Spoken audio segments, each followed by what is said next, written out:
Every workplace contains at least one person who is always technically correct, but somehow never influential.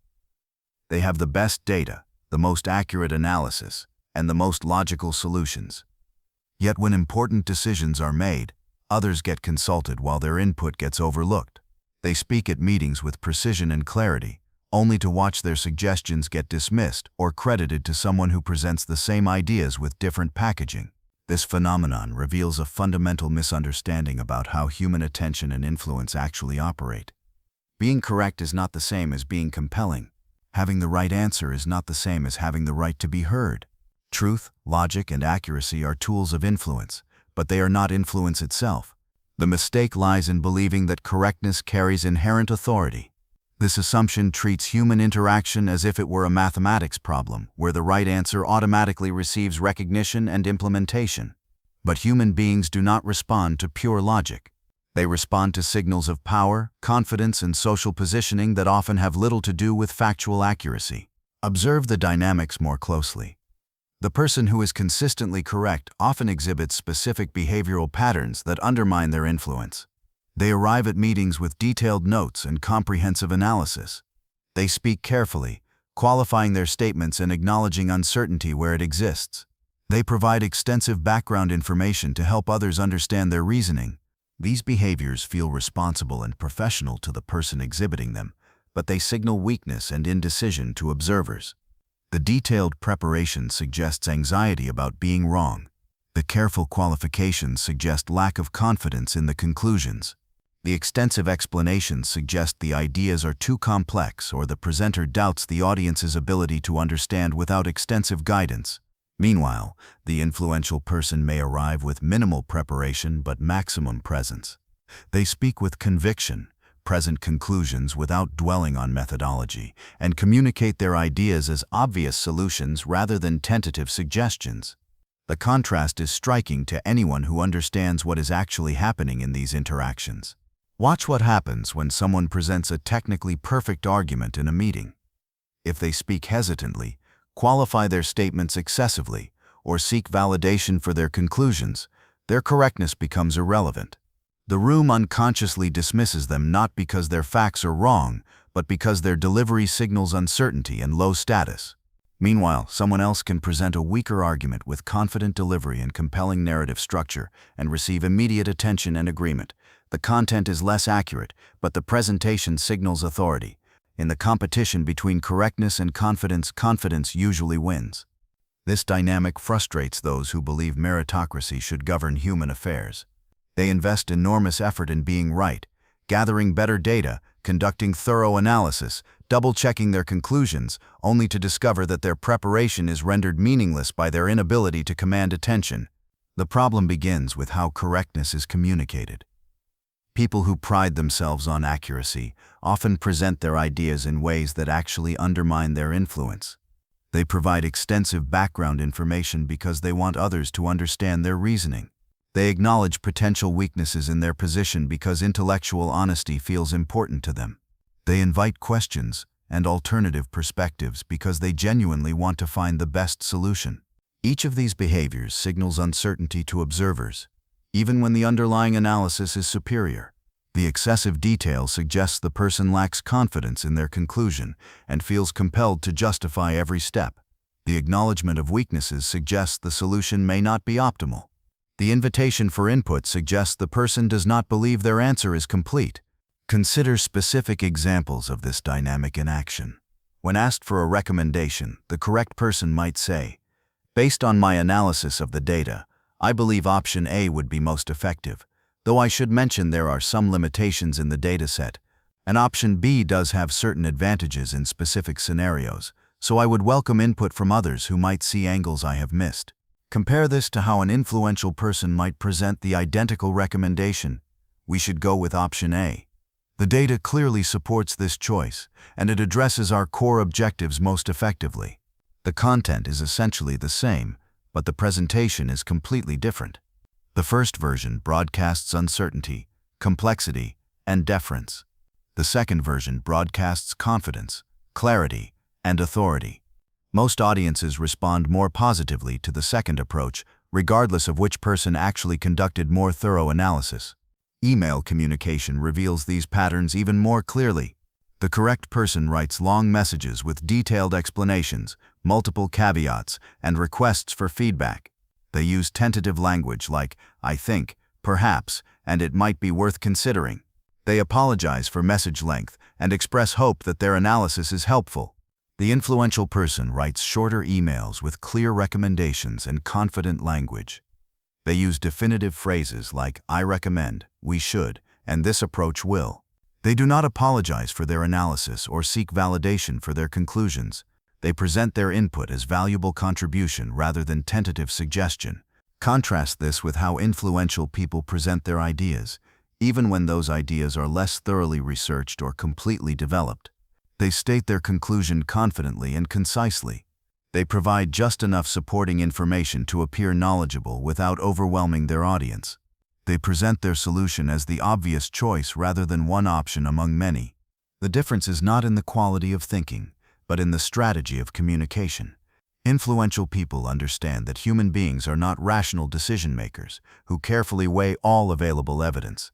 Human beings are pattern recognition machines who make quick judgments based on social signals and then use logic to justify decisions they have already made emotionally. This creates a paradox for those who value correctness above other considerations. The more effort they put into being accurate, the less persuasive they often become. Their thorough analysis makes them hesitant to speak definitively. Their awareness of complexity makes them qualify their statements. Their intellectual honesty makes them acknowledge competing viewpoints. All of these intellectual virtues become social liabilities in environments where influence matters more than accuracy. The person who is right but ignored begins to feel frustrated and resentful. They cannot understand why obviously inferior ideas receive more attention and implementation than their superior solutions. This frustration often leads to even less effective behavior. The ignored person may become more insistent about their correctness, provide even more detailed explanations, or point out the flaws in others' suggestions more aggressively. Each response further reduces their influence by signaling desperation and social tone deafness. The workplace amplifies these dynamics because professional environments claim to value logic and analysis while actually operating through the same social hierarchies that govern all human groups. The person who understands both the technical requirements and the social requirements of their environment will consistently outperform someone who only understands the technical aspects. Consider how different types of people respond to being ignored despite being correct. Some become bitter and withdraw their contributions, deciding that if others do not appreciate their insights, they will stop offering them. This approach guarantees continued irrelevance because it removes them from the conversation entirely. Others become more aggressive about asserting their correctness, interrupting conversations to provide unsolicited corrections, or sending lengthy follow-up emails explaining why their original suggestion was superior. This approach often backfires because it makes others uncomfortable and positions the person as someone who cannot read social dynamics. A third group begins to doubt their own judgment, wondering if they are missing something important that explains why their ideas are not receiving attention. They may start second-guessing their analysis or conforming their suggestions to match what seems to be getting positive reception from others. None of these responses addresses the actual problem, which is not the quality of their ideas but the ineffectiveness of their influence strategy. Being right is necessary but insufficient for gaining attention and implementation. The additional requirements involve understanding how attention flows in social systems and what signals cause people to take ideas seriously. The academic world provides a clear illustration of this dynamic. Academic environments ostensibly value correctness above all other considerations. Yet even in universities and research institutions, the most cited scholars are not necessarily those with the most accurate findings. They are those who can present their work compellingly, build networks effectively, and position their research within broader narratives that capture attention. The peer review process, designed to ensure correctness, often reflects the same social dynamics that operate in corporate environments. Papers that challenge established thinking may be rejected not because they are incorrect, but because they threaten existing power structures or fail to present their findings in ways that established authorities find accessible or compelling. Corporate consulting provides another example. Management consultants often succeed not because their analysis is superior to internal experts, but because they present recommendations with confidence and authority that internal experts fail to project. The external consultant's identical suggestion receives serious consideration while the internal expert's superior analysis gets overlooked. This pattern reveals something important about human psychology. People want to believe that their decisions are based on rational analysis, but they actually make decisions based on confidence cues and social signals. The analysis comes later, used to justify choices that were made through different mechanisms entirely. Attention is a limited resource that gets allocated based on perceived importance and urgency. Someone who wants their correct ideas to receive attention must understand what makes ideas seem important to decision makers. Usually, this involves connecting the idea to consequences that matter to those with power rather than simply demonstrating its logical superiority. Status also affects how ideas are received. The same suggestion carries different weight depending on who presents it. Someone with high status can propose mediocre ideas and receive serious consideration. Someone with low status can propose excellent ideas and get dismissed without careful evaluation. This reality offends those who believe ideas should be evaluated independently of their source, but it reflects how human cognition actually works. When people evaluate ideas, they simultaneously evaluate the credibility and competence of the person presenting them. If that evaluation is negative, the idea gets discounted regardless of its merit. Understanding this dynamic allows the correct but ignored person to develop more effective strategies. Instead of focusing exclusively on the accuracy of their analysis, they can invest effort in building credibility, understanding their audience's priorities, and presenting ideas in ways that signal confidence rather than uncertainty. The timing of when ideas are presented also matters enormously. The same suggestion offered during a crisis when people are looking for solutions will receive more attention than when presented during routine operations when people are comfortable with existing approaches. Learning to recognize these windows of opportunity becomes as important as developing good ideas. The packaging of ideas affects their reception as much as their content. Ideas presented as confident recommendations generate different responses than ideas presented as tentative suggestions. Ideas connected to compelling narratives about problems and solutions engage attention more effectively than ideas presented as dry analysis. Language choice reveals and reinforces status dynamics in ways that affect how ideas are received. Tentative language like, "I think we might want to consider," signals low confidence and invites dismissal. Definitive language like, "We should implement this approach," signals authority and commands attention, even when the underlying idea is identical. Body language and vocal patterns also influence how ideas are received. Someone who speaks quickly, uses uptalk, or displays nervous energy will find their ideas dismissed regardless of accuracy. Someone who speaks slowly, uses downward inflection, and maintains confident posture will find their ideas receive more serious consideration. The meeting environment itself shapes how ideas are received. The person who speaks first often sets the framework for discussion. The person who speaks last may have their input forgotten. The person who speaks with authority during the optimal moment may have their suggestion implemented regardless of whether superior options were presented earlier. Room positioning affects perception of status and authority. The person who sits at the head of the table or in a position that provides visual command of the room gains subtle advantages in having their ideas heard.